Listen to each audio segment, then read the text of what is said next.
Mojtaba Jana is an assistant professor of Iranian studies at the Middle East Institute of Sakarya University. I believe China had already offered some kind of mediation here. Yeah.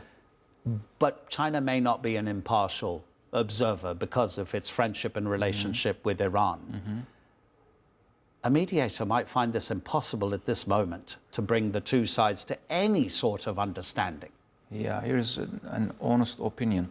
I think it's really almost impossible to mediate this war between, sides, between the aggressor and the defendant sides, because Iran just lost its supreme leader, and its effects actually reach beyond the political domain, because he was not only a state leader, he was also a religious leader, a marji, taqlid, a source of emulation, and it was the highest rank in Shiism, in Shia religion. So that's why I think it is now, it's really fresh, and they just announced 40-day mourning for him.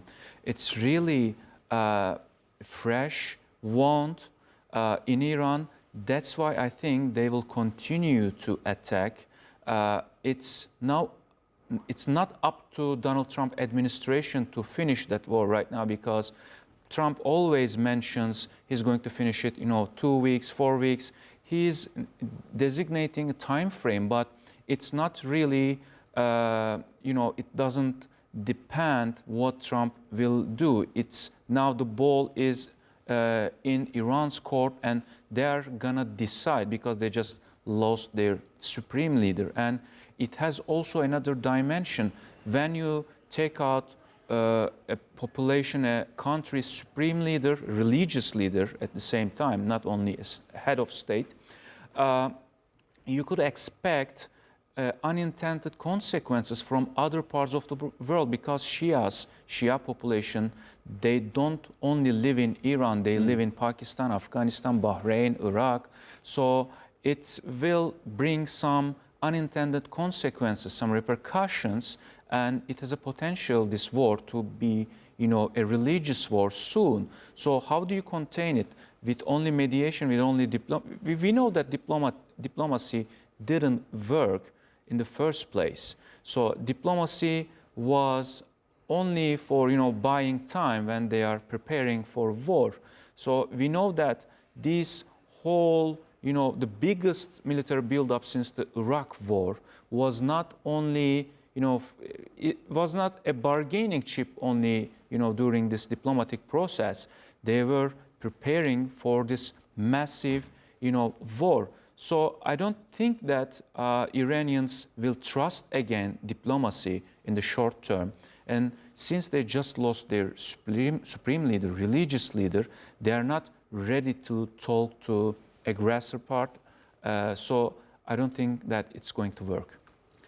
These messages that are coming simultaneously from Israel and the United States, with Israel Katz in Israel saying that the next supreme leader will be a target of our assassination attempts, and Donald Trump saying that he wants to decide or wants a say in who should be the next supreme leader.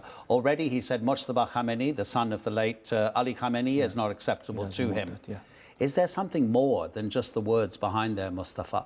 Are they actually speaking to the leadership, to the Assembly of Experts, to the Guardian Council, to the Basij, to the IRGC, saying we need you to think about where you are taking your country next, otherwise more is coming? So it's a more kind of subtle manipulation. Exactly. It's kind of, communication. It's a subtle communication, delivering this message at the subtle level. Because every word coming out of Trump's mouth actually signals something, and it has its, when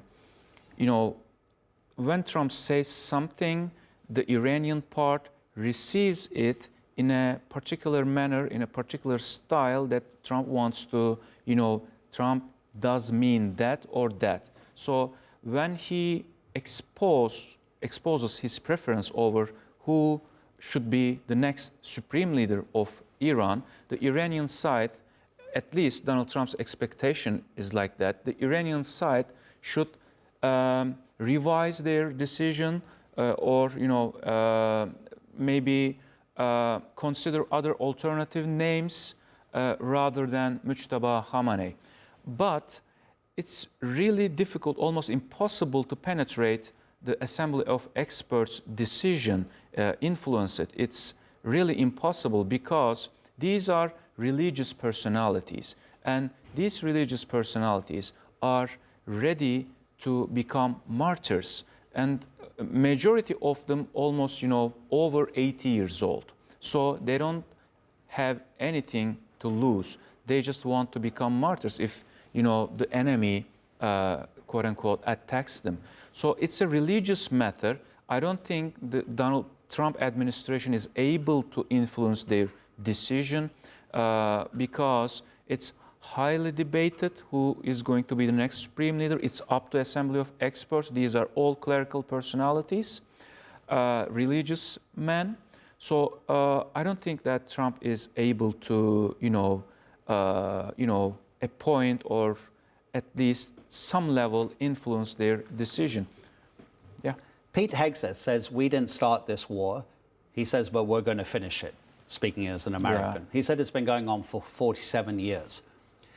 Is there something within the philosophy of the revolution of 1979 that makes Iran's authorities intransigent? Or is there a certain flexibility, do you believe, that could lead them to preserve the nature of the revolution and the nature of the governance as it is at the moment, but modify it to satisfy the Americans that they won't project their power outside of their own territory?